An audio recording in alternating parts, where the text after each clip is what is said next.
Joining me now to discuss is former Europe, Africa, and Middle East editor at the Associated Press, dperry, who knows all of this very well. Thank you very much for joining us today. We want to get your take on all this. And first, I want to listen to that moment this week where President Trump discussed the possibility of sending troops into Venezuela. Listen. No, I don't rule out that. I don't rule out anything. We just have to take care of Venezuela. I'm not in love with the people running Venezuela. Okay, so now the FAA says aircraft in the area are at risk at all altitudes.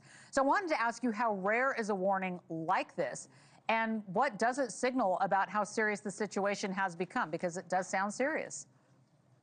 It is pretty rare. Of course, it isn't rare in a state of war, obviously. I don't think they assume Venezuela is going to be shooting down U.S. Airplanes. And U.S. airplanes overflying Venezuela is, at this point, kind of rare also. But it's a message, to be sure, that they expect the country to be unstable.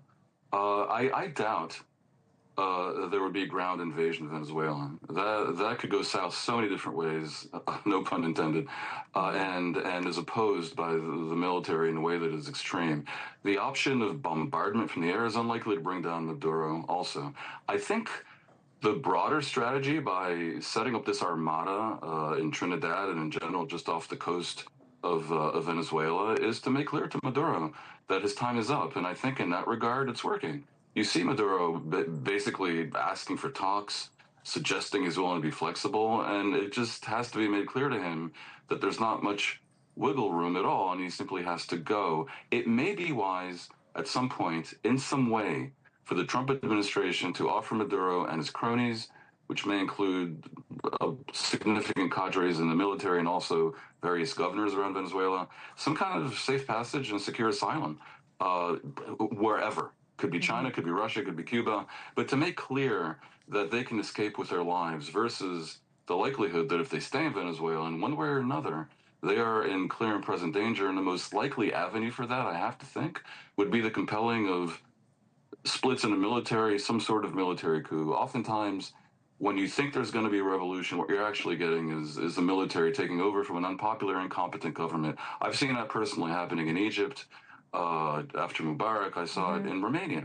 35 years ago, what we call revolution was basically a coup by the security services. Yeah, when we had you on last time, we were talking about some of that video that we were showing about the U.S. attacks on these drug boats. And House Democrats spoke to reporters this week about their opposition to any potential U.S. military operations against Venezuela. And this comes of what Massachusetts Congressman Seth Moulton had to say. Let's listen here. The Constitution is not ambiguous here.